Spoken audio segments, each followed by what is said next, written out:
Hello and welcome to the UK Minifigure Collectors YouTube channel, the only channel to focus primarily on minifigures. Today I'd like to show you the South Park micro figures that have recently been released. They were manufactured by a company that's called Khadou, who seems to be a relative newcomer, but they've picked up quite a few licenses along the way. So these are actually sold as blind bag figures. Now, they come in two packs, so I've seen a singular pack where you get one figure, or a double pack, which is the one that I actually managed to find. Now the one on the left shows a picture of Kenny, and the one on the right shows a picture of Cartman. On the back of the packet it gives you all the safety sort of procedures and the manufacturing sort of information, but it gives you this lovely photo of all the 8 base sculpts. Now in total there's 24 figures to collect. So you've got the 8 figures which are the base sculpts, then you have the 8 gold figures and 8 silver, but we'll be concentrating on just the base figures today. So the first character is Stan Marsh. He's actually one of the main characters to the actual TV show. But I love what they've done here. The colours are really accurate to what you see on the screen. And the actual whole sculpting process has been done really well. You know, whoever, Khadou, who manufactured these, have done such a fine job just actually representing the characters. Next up we have Kyle. Now, he's not actually my favourite of the actual show. I actually found him kind of whingy in the show, but, you know, each to their own. Again though, let's look at the actual sculpt. The sculpt has been done really well. I love the way they've done the detail on the eyebrows here, and it really shows that emotion in his face. A really cool sculpt. Then we have everyone's favourite, Eric Cartman. I mean, look at the detail that's gone in the face here. It's so cool.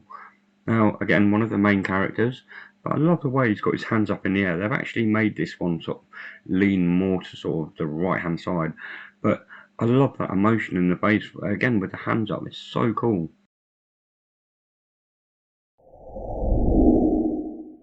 Now, the last of the main group is Kenny. Now, again, it's quite a cool sculpt. I like the way they've sort of balanced it all out. The head isn't too big, or, you know, it balances well on the body, I think. But I love the way it sort of draws the attention to the eyes inside the actual sort of anorak that he's wearing. It's, again, a credit to the actual sculptors here. They've done well. Then we have Butters, the constant warrior. And I love the way they've kind of captured that. They've done it really well. I love the way they've sort of, you know, added the hands up, which I suppose is a natural pose for South Park. But it actually does really show that emotion of worrying really well. Again, I can't say enough, the sculpting's been done really well. Then we have Wendy Testerberger, the only female character of the bunch, but maybe not the strongest character. For me, Eric Cartman's mum would have been a much better addition here. But it's nice that Wendy's finally getting some sort of recognition. But it's a really nice sculpt they've done here. I love the little sort of bonnet on the top of the head. It's just a really cool sculpt. I like this one.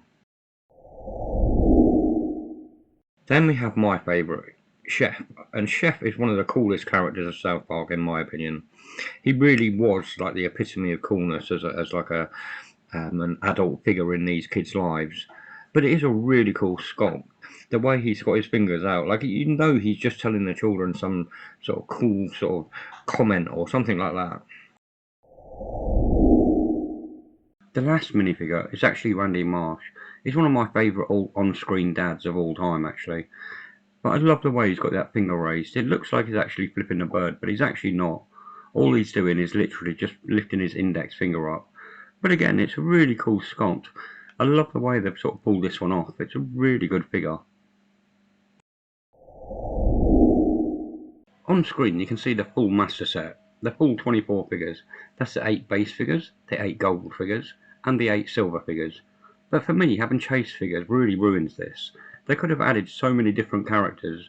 South Park is a huge universe, and they could have just added a few more of the actual original characters. Each pack does contain a checklist, and it does show all 24 sculpts on there, which is handy if you just want to tick them off. Material wise, these are a really solid plastic. They're really durable and really unlikely to break. Now, size wise, the children are probably half the size of a muscle figure and a slight bit bigger than an actual Mighty Max figure. The adults are about exactly the same sort of size really. They fit in really well. Now, I just do wonder, What what are your opinions on blind bag figures? And what do you think of the chase figures? You know, if they could have produced other figures, would you have rather they did, and who would you have liked to see? And with that, I'd like to say thank you very much for watching the video. If you liked it, don't forget to leave a like, and I hope to catch you all again next time.